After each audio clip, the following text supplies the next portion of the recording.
Thank you all for joining us here on the campus of Nashville State Community College. I want to say a special word of thanks to our hosts, specifically College President George Van Allen and Director of Special Projects Evelyn Hadley, for your hospitality and your assistance with this event. I want to acknowledge elected officials in attendance, and hopefully I don't miss anyone. Councilman Dave Rosenberg, raise your hand please, thank you.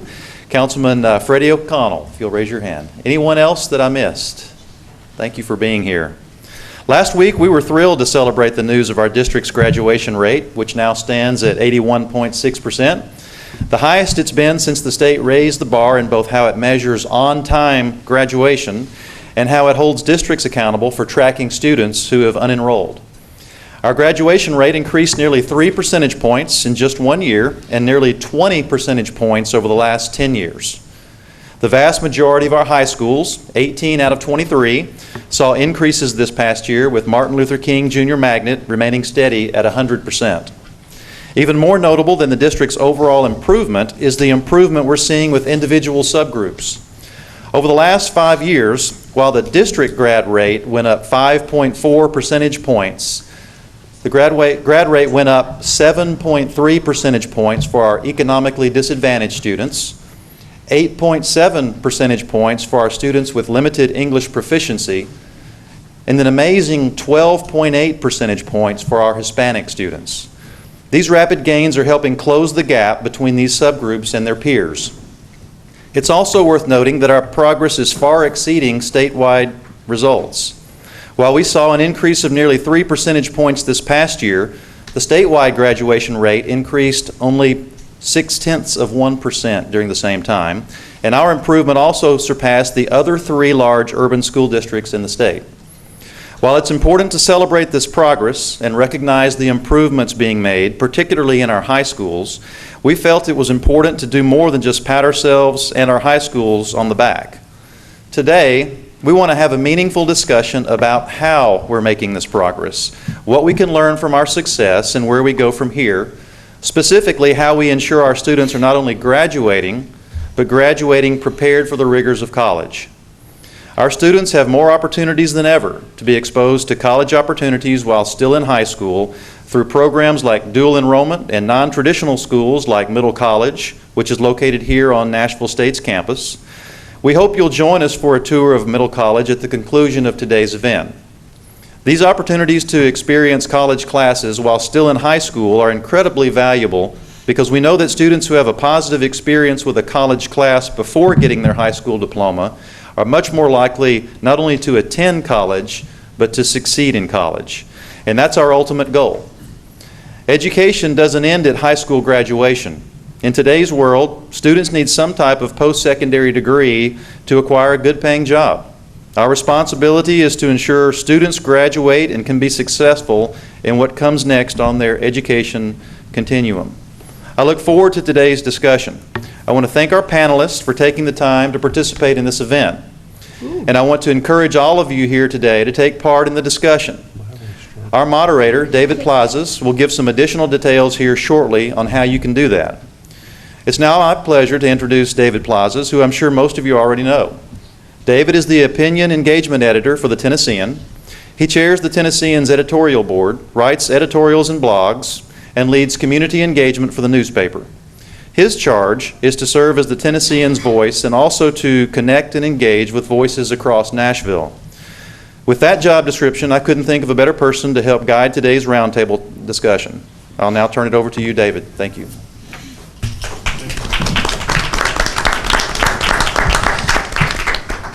Good morning, and thank you very much for this opportunity to be here with you. We're so delighted to be able to be here representing the Tennessean.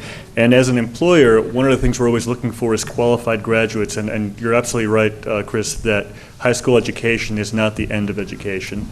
So with that, what I want to do is introduce the panelists and at the same time encourage you, if you have any questions, you'll have MNPS officials here who have note cards. You can place questions on those and they'll be giving those to me. And if you wish to tweet, please use the hashtag MNPSGrad, MNPSGRAD.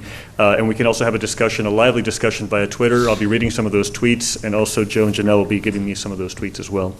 So what I'm going to do is start with Judge Callaway and just do very, very brief introductions. And this format essentially is because of time, we only have about an hour. I'm going to ask you to limit any kind of remarks when I ask you a question to just a minute or so.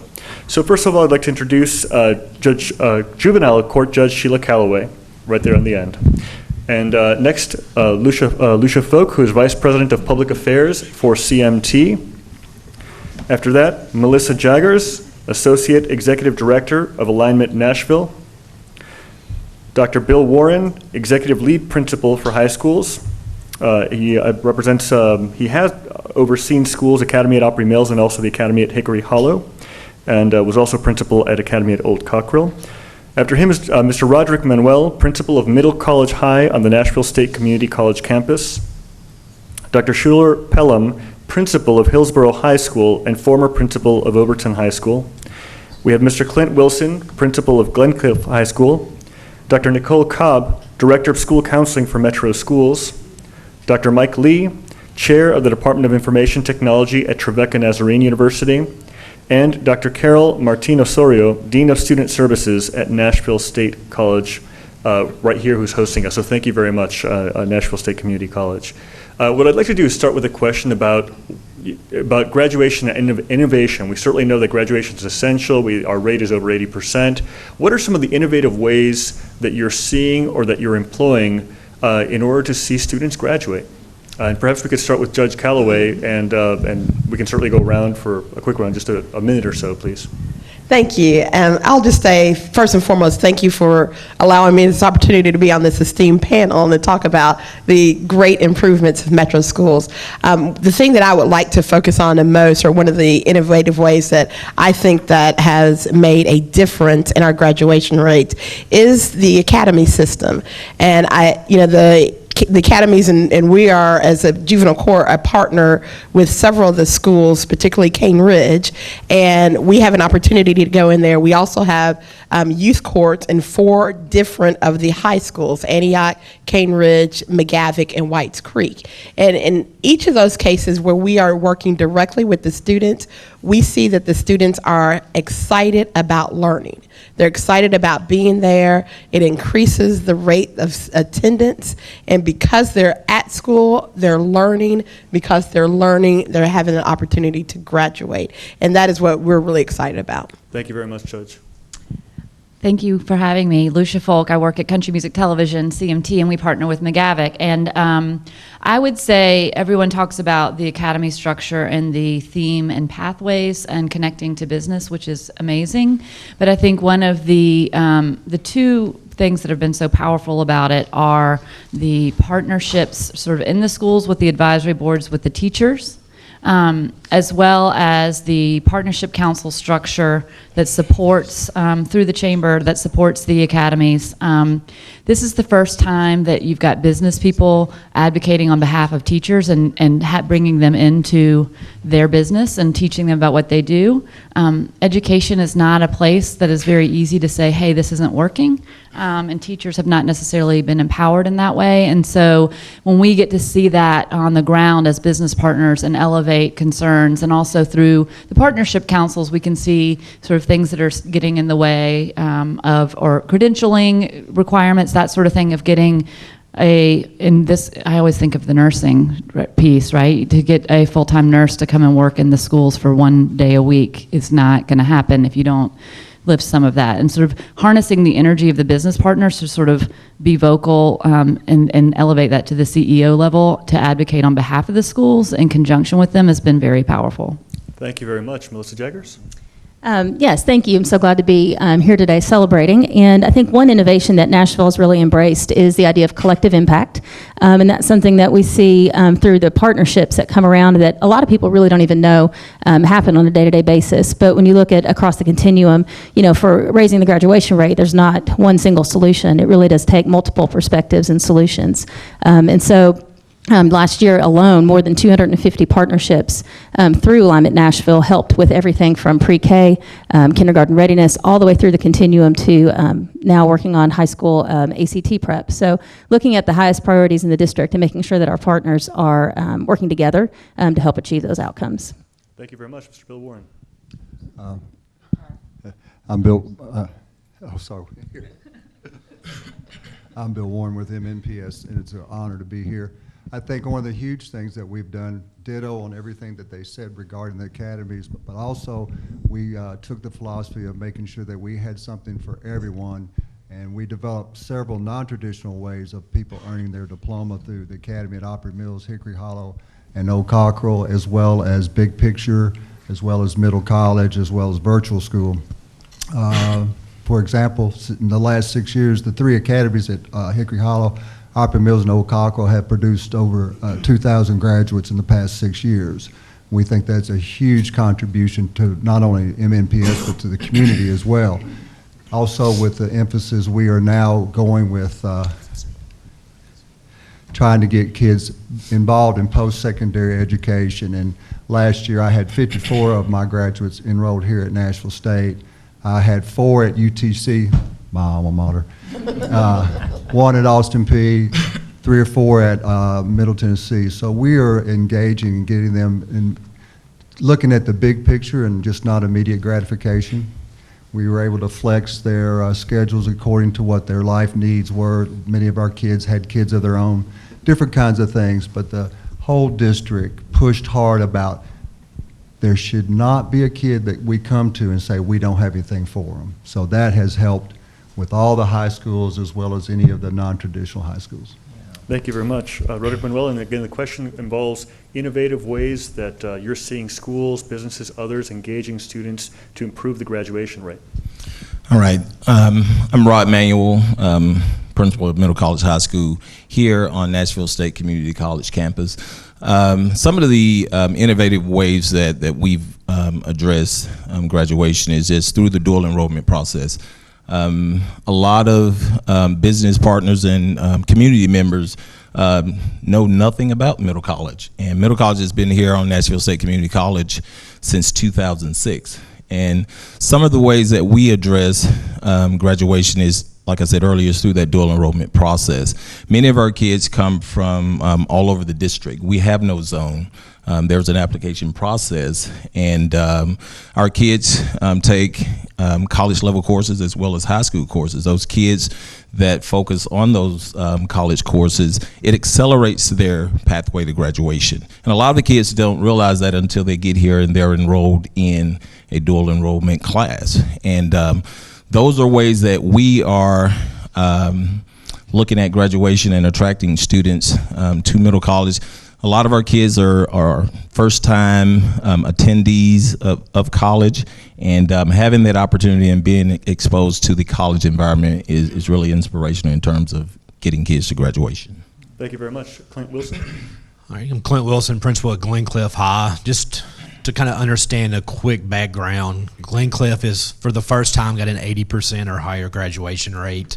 That's with students from 42 countries, speak 30 languages, 90% free and reduced lunch, 45% Spanish speaking, but about 75% non-English language background within our school.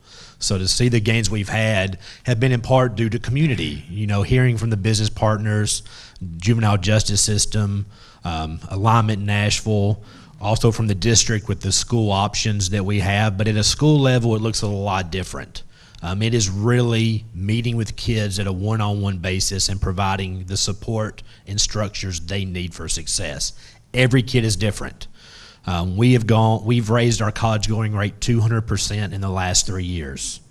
A lot of that is really just with the Tennessee Promise option for students to go to community college for free has really been a big impact, but also talking to them early on.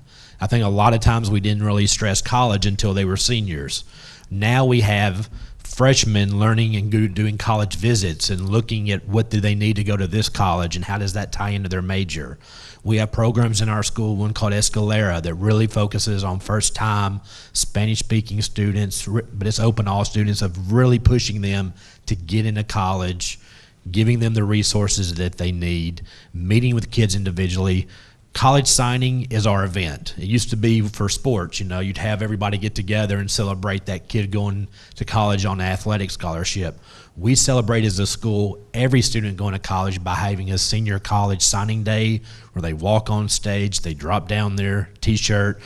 I'm Clint Wilson. I went to Tennessee Tech University, but they'd say where they're going. All the juniors and seniors applaud their peers and where they're going to school. So it's now an event.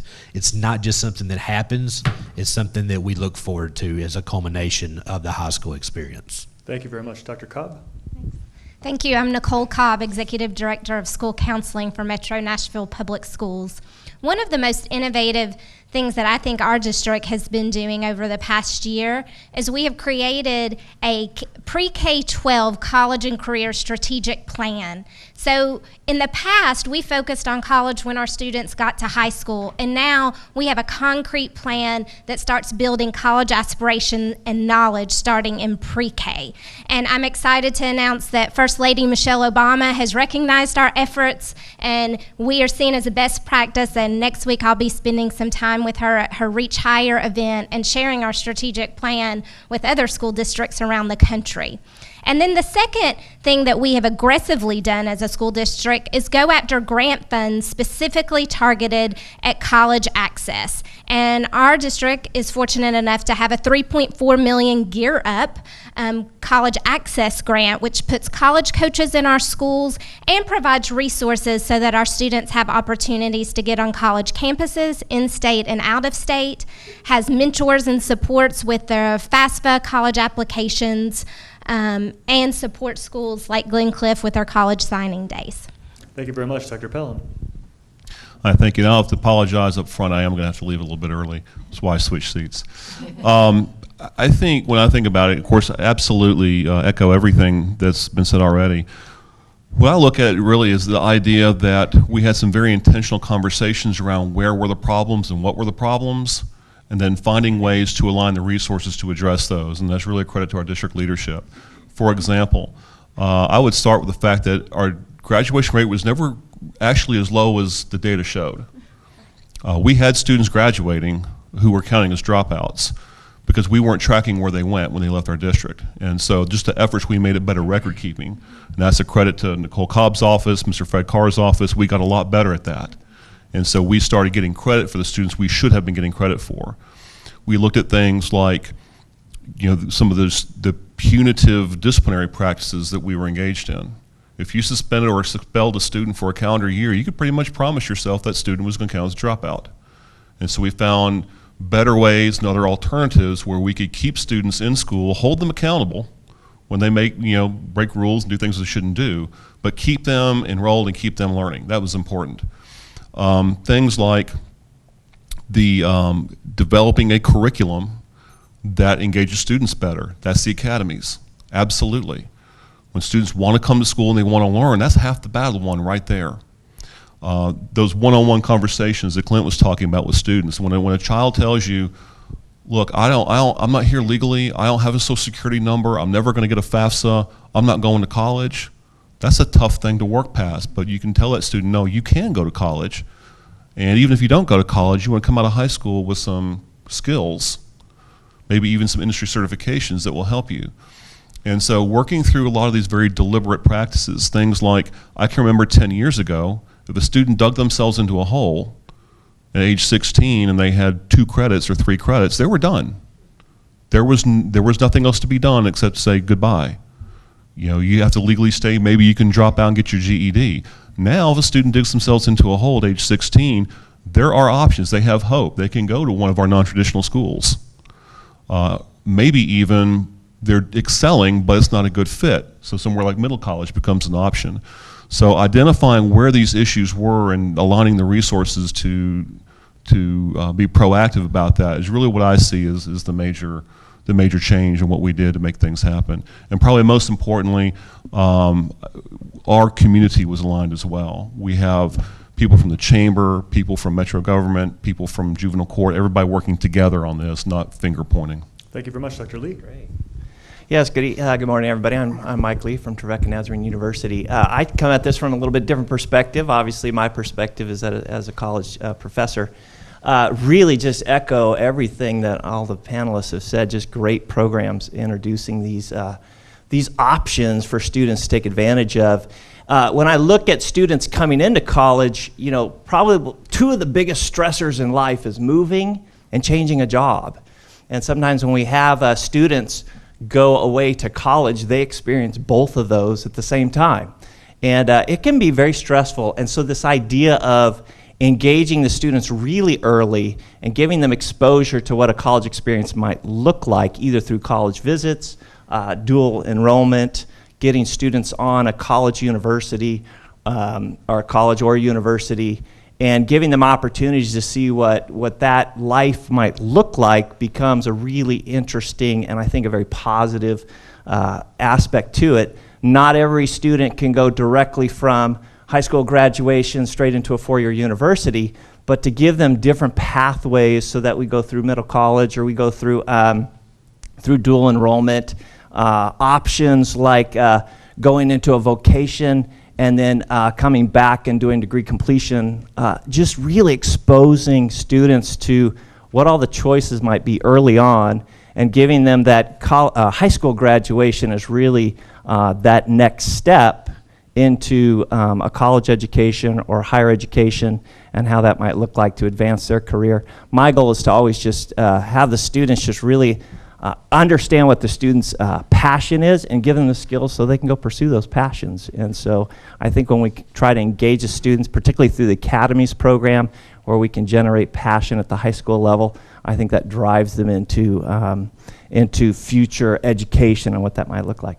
Thank you very much. Dr. Martina Sorio. Welcome to Nashville State. We're so happy to have you here.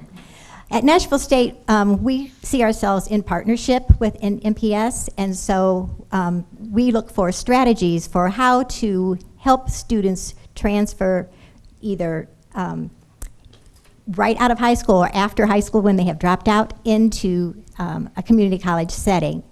Two of those different strategies are these, that we want to help people be prepared for taking college level classes, and then also for the students who are still in school, that they have earned college credit before they even set foot on a college campus. And so this is how we go about that. For people who are not yet college prepared, we look for ways to make that bridge for them to enter college and be ready. The sales program, if you're familiar with that, would be one such measure, which is a program that helps students while they're still in high school to be prepared to take college level math when they leave high school. There was another program we had this summer, which was a bridge program for students who were not testing into college level classes, where we brought them in over the summer for a 3-week intensive class with the support of Tennessee Promise to have them learn to be a college student first and foremost, and then also how to be successful in that college class at that college level. And that was very successful for us. For earning college credits prior to coming onto a college campus, I think you've heard about those so far this morning, which is one is a middle college, definitely, where we every year have a number of students who graduate from high school from the middle college. At the same time, they graduate with their associate degree. And that's not all of the students, clearly, but there are some, and then there are all the students, though, who are getting some college credits before they even get here. And then the other is the dual enrollment program, which is at all of the high schools in our district, almost all the high schools. And with that, that gives a student coming into college credits before they even walk in, gives them the experience of knowing that they have those credits, and gets them on a good start. I think that's it. Thank you very much. And before we continue, I want to welcome Councilman Green from District 1, Councilman Lionel Green, so as we were making introductions for elected officials. This next question, and by the way, if you have any questions, there are note cards across here. You'll see across the way. Please ask your question or tweet to MNPS grad. So this question is directed to the principals on the panel. And if you could address, please, the roadblocks that the state has imposed that prevent further increases in the graduation rates. For example, especially They're fighting over it. For example, special education diplomas counting as dropouts, or English language learning students that need 5 years counting as dropouts. So, Dr. Pelham, do you want to start, and then we'll ask any other principals or anyone else? Actually, I'm going to ask Clint, because I know Clint and I have both worked on this for a number of years. Clint, why don't you start off, and we'll kind of go from there. We've met at the state several times trying to make some changes for our students. Years ago, especially for ELL, which impacts my school tremendously, they had 5 years to graduate to be considered an on-time graduate. So we had students on 5-year plans. We found out in January of that year, they have to be out in 4 beginning this year.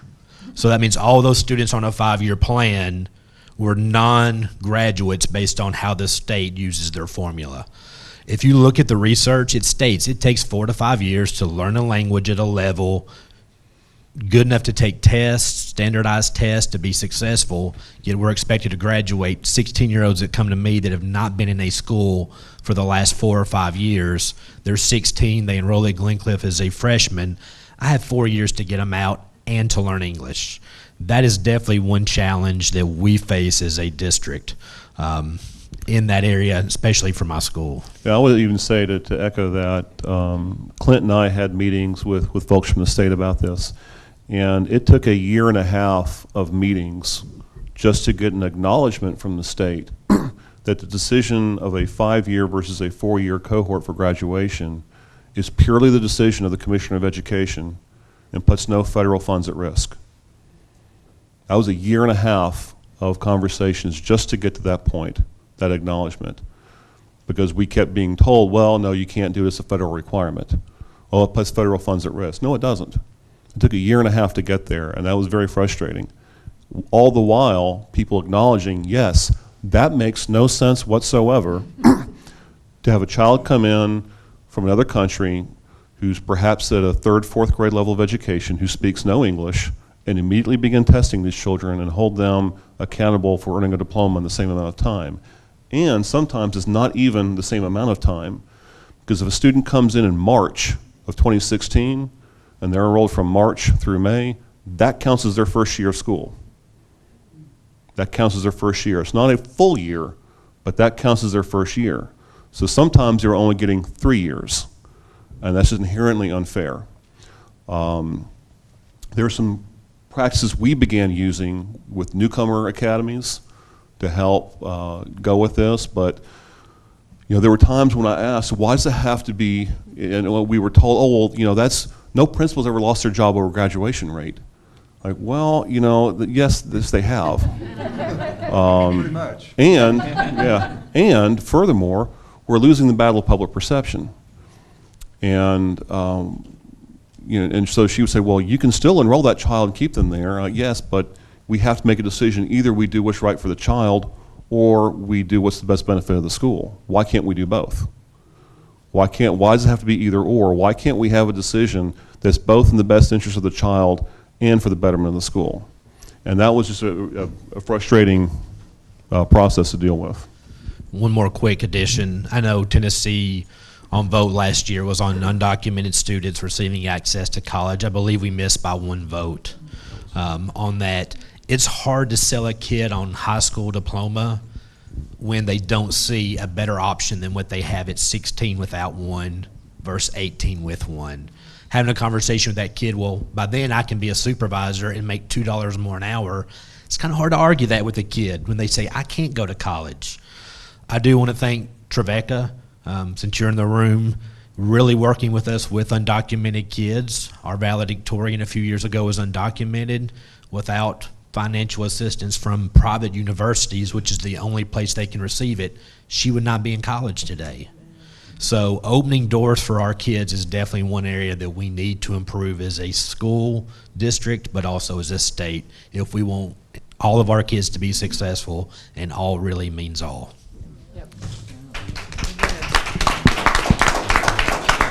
So in the interest of time, let me move on to a few questions and then ask if any other panelists would like to address them, and we can always go back to these topics. This next question from the audience is, what do end of course scores tell us about a graduate's readiness for college? Out of 7 EOC courses, only 50% of MNPS students are proficient or advanced in a few subjects. So again, what do end of course scores tell us about a graduate's readiness for college? And I'm wondering if one of the higher education representatives would like to answer that. We're like, Dodge that bullet. It would be tough because I mean, the only end of course scores I've experienced are when my own kids take them. And so I just come from a little minor perspective. But I will say this, kind of reflect a little bit off of college readiness and kind of the previous question. I was thinking about this. When a child comes in or student comes into college, an adult really, we really kind of expect them to be able to write in complete sentences. We expect them to be able to do basic math, and we expect them to have basic problem-solving skills. And of that, we want them to have great study habits because we kind of take away the framework, if you will, and they're adults, and so they can approach their education in probably a little bit more freedom. And we want them to also have good time management skills. And so we kind of expect that. And I do get freshmen who come in who I have to kind of rein in a little bit and say, enough with the computer games. You need to kind of get to work here. And we kind of, sometimes that first week of college can be a lot of fun, but we have to kind of pull them in pretty quick into a good study routine. We only get them for 15 weeks, and for me that's too short. I've never been accused of being an easy professor. And so we want them to come in and have these good skills. And I think particularly end of course assessments in assessing both reading, writing, and math become kind of those critical elements. Can they do these things? And to give the students a sense of, yeah, I can go to college and at least start to enter in those freshman English and mathematics courses. I think that would be an appropriate kind of approach to kind of giving some assurance there. yeah. Okay, I'll do this. Yeah. End of course grades, is that what you're talking about? Honestly, at Nashville State, that's not something that we're looking at specifically at all. We're looking at ACT scores and Compass scores and standardized testing. And we're looking at that for whether or not a student is or is not college ready.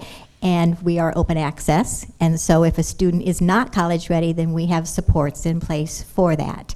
Having said that, it's not that every student, every time, is going to be successful, but that is the goal, but we don't reach that goal 100% of the time. And there are other opportunities for students sometimes at other places that are not Nashville State or not Trevecca for that student who has different abilities. But the end of course grade isn't really what we use. So it's a question, since we've touched a little bit on politics, is what is the bigger threat to continued progress? Local politics, i.e. the school board, or state politics? Can I jump in? Sure. All of the above. So I think our school board needs to get it together, clearly. It's embarrassing when they're hashing out their fights on the internet when we're telling children that are in our schools to behave. And I think we have such a great opportunity with a new mayor and with the progress we've been making. The other is, I think we've got to set aside this charter versus traditional schools debate. Charters are here and they're being successful, and if they're not successful, they go away. Let's focus on what's being successful and all the reform efforts that we're doing inside traditional schools and charter schools and magnets. I think not one size does not fit all, as we've seen from the different backgrounds. And the other is the state. That's so disheartening to me, to Dr. Pelham talking about sort of from the state level. At CMT, I'm lucky enough to do education work nationwide and brag about Nashville in particular in representing sort of the work that I do, and also work with community colleges across the country to try to get non-traditional students to go to school and back to school. And I think ego is the biggest problem for helping our students of the adults. So the adults need to take their ego out of it, and they need to sort of work across. And I don't know how we do more, with the alignment, with Pencil Foundation and other things through the chamber. We're doing better with that. But I think sort of the internal politics, and it looks like it's historically within the government entities are the problem. So we've got to sort of figure out a way to have an adult conversation about, and every single conversation we have is what is best for our students. And if you're not doing that, you're doing the wrong thing. Any additional perspectives on that question? Well, then I can move toward a question about what are the ideal characteristics for the new superintendent when he or she comes in? What would you like to see that would help you advancing your progress, either from the K through 12 side or from the higher education? I'll speak from a community perspective. I would really love to see a superintendent who comes in and honors and recognizes the work that is going on and uses that as a foundation to build towards future success. There are, as everybody has acknowledged, I mean, obviously there's always room for improvement, but there are things that are really good things that are happening here. And a lot of it requires deep community engagement. We have a wealth of resources in this community. And so the superintendent who comes in and knows how to strategically work and make the best use of those resources, I think, is crucial. Thank you. Any additional perspectives?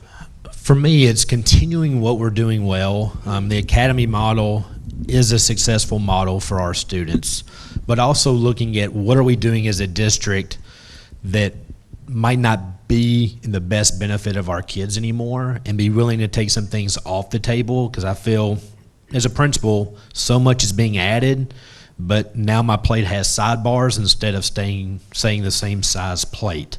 So really looking at what can we take off, really kind of realigning our focus as a district, I think is going to be one key to get everybody on the same page, and that's all the departments. From human capital to leadership and learning to school student services, all need to be on the same page. And also I'm looking at great communication, because I think there's a lack of communication between some of the departments, and that makes it very hard for us as a school principal to know so-and-so says this, but so-and-so says that. So also building communication within the district. Again, echo what they would say. The importance of recognizing what is working, and don't mess with something that's working. But sometimes we know we have some things that aren't working, and sometimes when you're very close to it, it's hard to recognize it. And that's something I think that a person can step into that role and say, hey, let me tell you what I see that perhaps right away that is not as functional as it should be, and taking steps to make some corrections with that. I would think that would be one of the biggest things. I think one thing that I would applaud from Dr. Register that he did very well was he listened well. And that was something that I think everybody recognized. One of his greatest strengths was a great listener, and he would take it in and come back and say, okay, let's work to empower you. And that has been, I think, a huge thing for us, to be empowered to do more. Dr. Cobb and Judge Calloway, perhaps if I could direct this question to you about the parental role in helping with graduation rates. What kind of support can the community, institutions, schools provide to improve student performance? That's a very important question. What we find in juvenile court, that a lot of times it's not the child, that it is the parent, and that we have to be more open or more understanding that if we don't change the mindset of what's going on with the parent, then we're not going to affect the child. If the parent didn't go to school, didn't graduate, doesn't understand the importance of education, and then also doesn't understand that there's a legal requirement that they make sure that their child goes to school, then we're not going to affect the child at all. And so what we're doing and partnering, and I'll give a big shout out to my new juvenile court magistrate, Jennifer Wade, who is here and is in charge of our Metro Student Attendance Center. We're working more hand in hand with Dr. Tony Major's office, with Fred Carr and Alvin Jones, and making sure that we're providing that support legally and in a nice kind of way to make sure that the parents understand that they have to do that. We're partnering more and doing more community courts, and so that we'll have court after school when the parents can come in a school, so that they don't have the excuse that they have to get downtown to juvenile court building.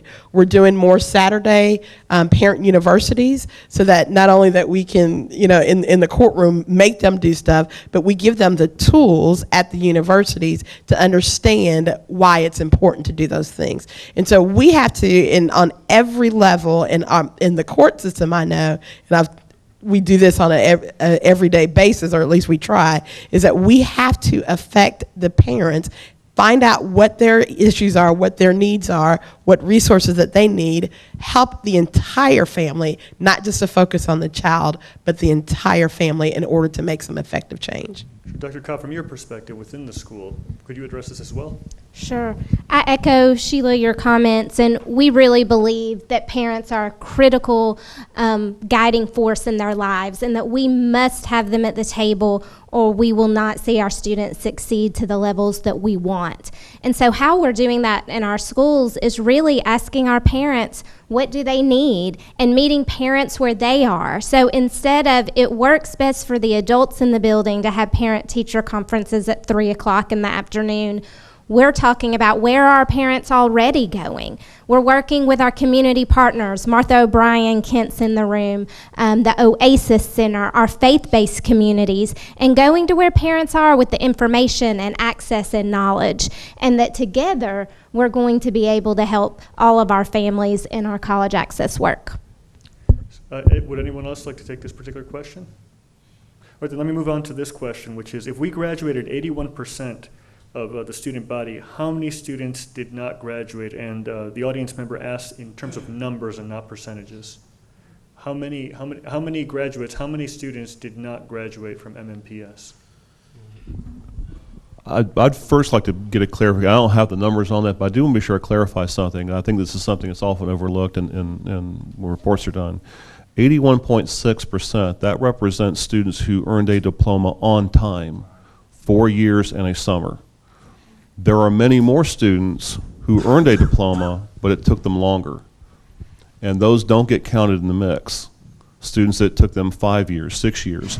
Right before I left Overton, I had a student who was an exceptional education student who went back and finished a gateway exam at age 21 and earned their diploma, swapped in a special education diploma for a regular education diploma. That was from 7 years ago. And that student is now a graduate. It happened 7 years later. So we do have to be sure that it's not like we can say that was it 18.4% of the students were dropouts. That's not the case. And so I think it's an important distinction to make on that. And I can't speak from a district, but as a school, I had 47 kids that did not graduate. Of that, 25 went on to a GED program, which is a high school equivalency diploma. About 20 of those kids we honestly couldn't find. One issue that goes back to the previous question is 8th graders that are zoned for your school roll up to you as a freshman. If they move out of state or out of country before they ever even walk in your door, if I can't find that kid, they count as a dropout in 4 years. That's a challenge when you have a 40% mobility rate within your district or within your school. Those kids that move and you can't find, the other high schools don't do a records request because there are no high school records. So it really impedes us finding kids. So I can't say that they're not graduates, because to me a GED shows that those kids are still pursuing education and can pursue college and career opportunities with equal to that of a diploma. But of those 22 that we could not find, it's hard to say where they are and what they're doing. Okay, Mr. Warren? Yeah. In the academies, we had, between the three of us, we probably had right around 60 kids that did get a diploma, but because they were not on time.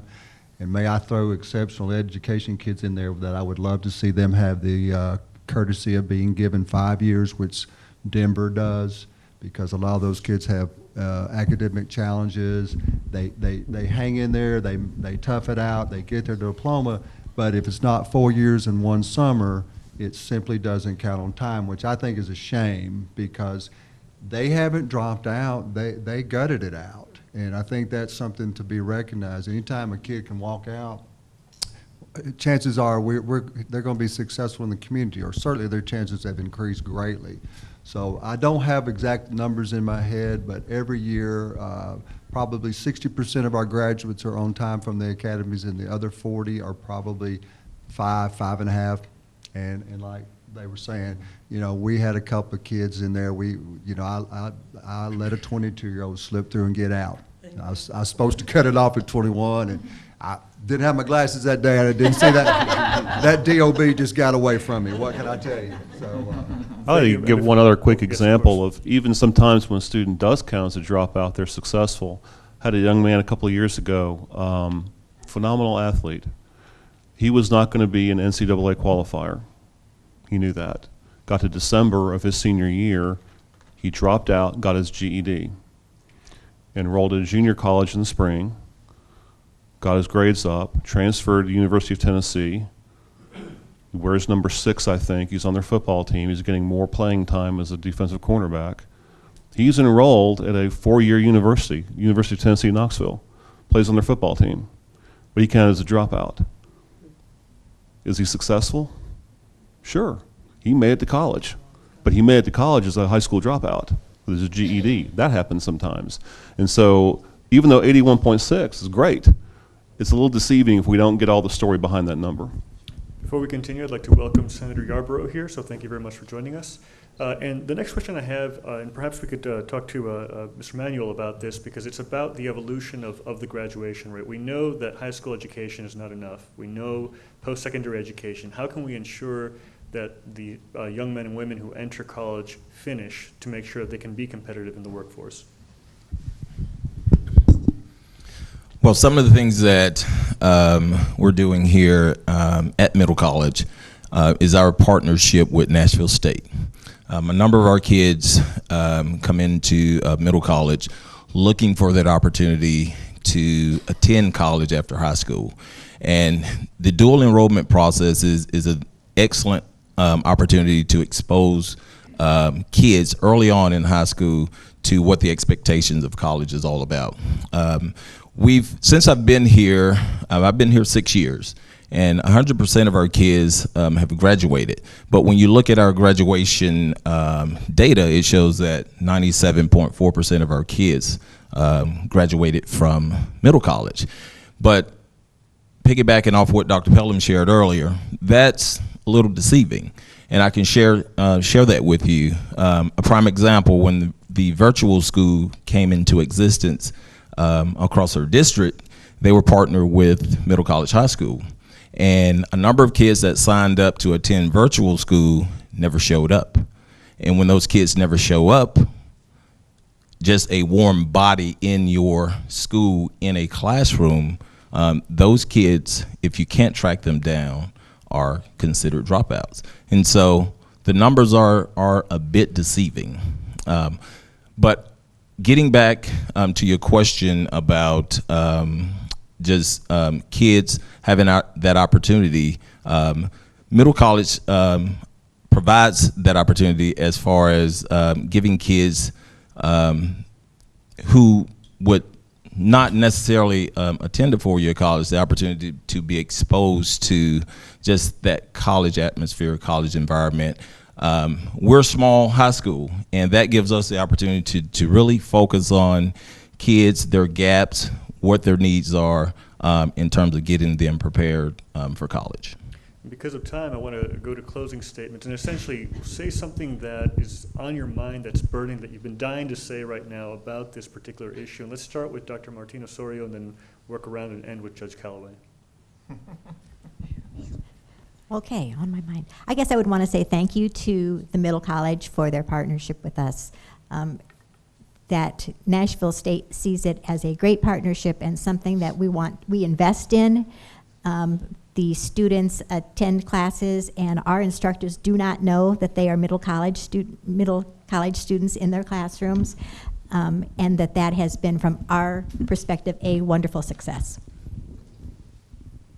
Kind of as a recap, I just love the options. I think providing as many options to students as possible to be successful is the key to giving the student the vision that they can progress past high school into higher education, into graduate school, into careers that demand a really pretty extensive education process. That provides them the ability to really kind of see a success. And in the middle of this, I love all the options, but even that traditional class where we have our superior students coming out of high school, going straight into four-year universities, not to forget those students, but to really give them as many options as well. Because there's lots of paths to success, and I get to see them all. I have both traditional students and non-traditional students that I have the pleasure of teaching, and they all bring something to the table that's really exciting. And as we move forward, just one addition to your question. If you'd like to answer this, there's an additional question, which is, are we tracking where our graduates are going to college and how they do? If you'd like to address that in your closing statement as well. I'll pass that one to Dr. Cobb. Just real quickly, we've had some tremendous success, and I'm proud to have been part of that. There's more work to do, and we realize that. I want to be sure that we continue to support. When I say support, I mean fund, adequate funding for what's working. Don't start cutting back now because we've been successful. That's when we need to put the pedal to the floor. At the same time, we also need to recognize that there are some challenges that are, I don't want to say unique, but just about unique for large urban systems that distinguish us that rural systems in our state don't deal with. And our state board of education is dominated by rural school districts. And we need to be sure that we're playing on an even field. And that's going to take advocacy from our district at the state level. We need to be sure that the rules that are in play are favorable for us just as they are for rural systems. There are things that they don't deal with that we have to deal with in much more significant volume. And so I would say, first of all, thank you for hosting this, and let's keep on having this conversation and make sure that we are continuing to support what's working and advocate for changes that we need to have made. Thank you. So to answer your question about are we tracking students post-high school, that data comes to us from the Tennessee Higher Education Commission, and unfortunately there's a lag with that data. So it takes us a long time to actually really know, did our students end up where they told us that they would go. Troy Grant, who's the Executive Director of P16 Initiatives, and his team is actively working to improve that process, and I'm hopeful in the next 6 months to a year we'll have a better system in place to know and be able to follow where our students do go. And then just as a last note, I think we would be remiss to not really brag on the district in that, yes, we're increasing academic rigor and academic opportunity in a personalized learning environment for every student, but we're also working on some of the other things that we know make students college and career ready, like developing growth mindsets and grit, student leadership. Dr. Cheney Mosley and Beverly Flatt, who's here, their team trains our student ambassadors. They do public speaking, student leadership trainings. And I know when I talk to college admissions advisors across the country, they tell us that our students come in better prepared for college interviews, that their interest essays and their application essays are well written and better than some coming from other schools, along with our community service requirements, capstone requirements. We're preparing students not just academically, but socially and emotionally too. Thank you. For me, the African proverb, it takes a village to raise a child, I think holds definitely true when you look around this table in this room of who's in here. But for me, it's continuing to give opportunities to our kids. Through Tennessee Promise, they do have a mentor, but a mentor for one semester your senior year to me is not enough. So it's providing a mentor for every student, starting early on before even high school. For our state officials in here, looking at what can you do to make sure you're involved in the schools. For our business partners, how can you even become more involved in the life of not just the school, but each of you in the life of one student. So I think until we have each student receiving that individual attention, we're going to continue to make slow gain, but I think that's going to be the next step for us making large gains. Thank you very much. And for me, I would like to state and share that the support here at Nashville State Community College is tremendous. And our kids see that, and they benefit from that. But also the support from our district, the support that we have for each other at the high school level, and trickling down to the middle and elementary school. It's just that continued support to continue doing what we're doing great across our district. Thank you.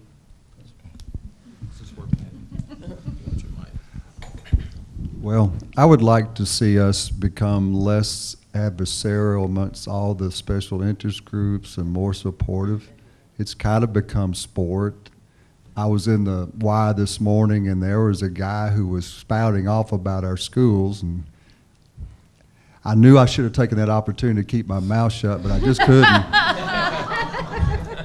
And I said, "Can I ask you a question?" "Yeah." I said, "Have you been in that school?" "Well, no, but I heard." Well, my grandpappy said, "Don't believe anything you hear and only half of what you see." And so I said, "Well, why don't you go visit?" I said, "I'll tell you what, I know that principal, and I can arrange it. I'll go meet you there, and I'll take you through there, and you can see for yourself." It got real quiet. So I think it just kind of, you look across the nation, you look at the articles, you look at all the things, and I would just love for folks to quit taking shots at each other and start getting, factual information, and go visit, go talk to folks. People say, they take shots at some of our district leaders. They have no idea what all that they go through and what they, and I don't mean to pick on, but my friend Fred Carr with the buses and all that stuff, bless his heart, he gets, like he can control that. Seriously, it's unbelievable to me but I'm here. I did retire once, and like the mafia, you get pulled back in. But I want to stay here because of our district leadership and all the changes that we've made and all the direction that we're going. If you want to see a great high school, go down to Glencliff High School. If you want to see kids who really do some wonderful work that are going to be our community leaders, go into Rod's school, go down to Schuler's school.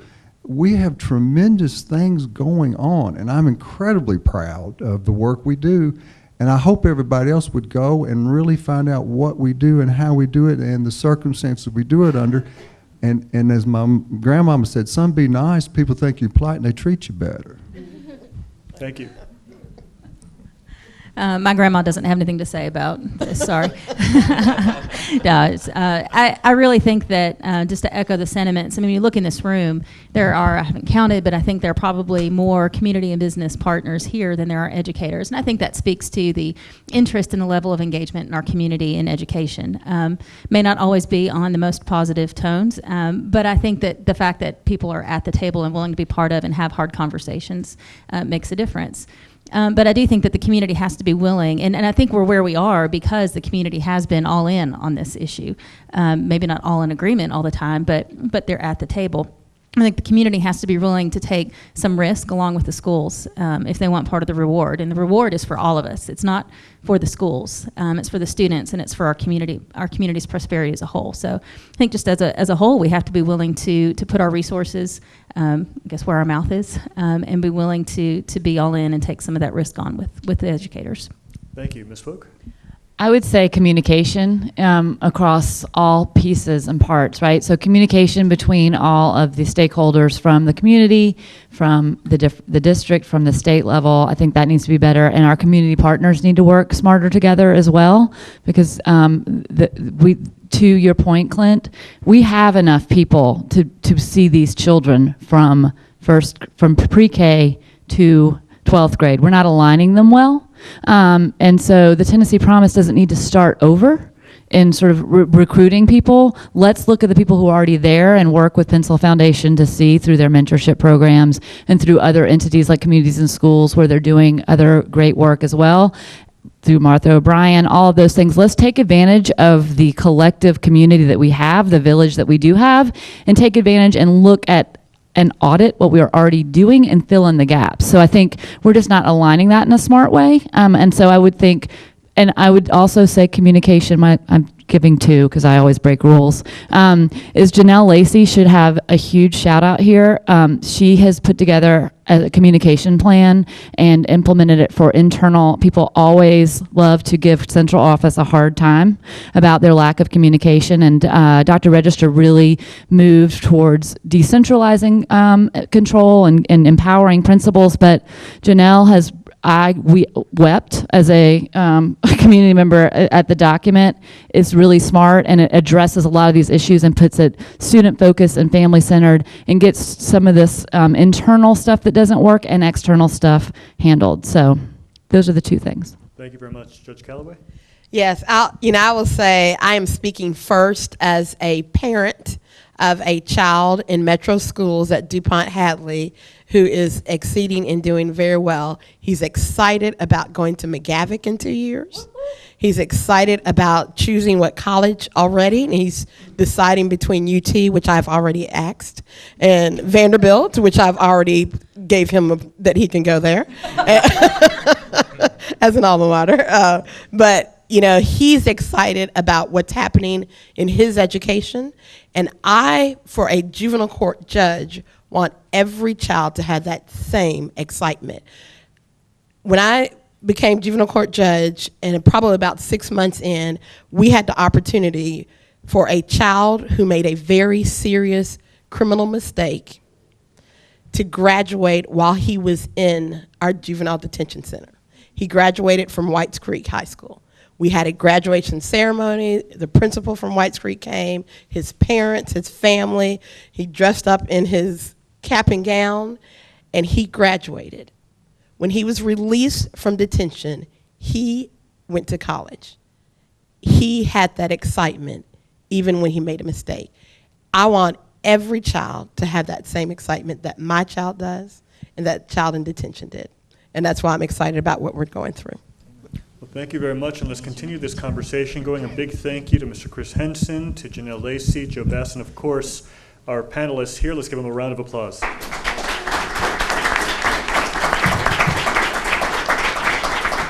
And unless there are any other further announcements, we are adjourned. Thank you very much. Have a great day.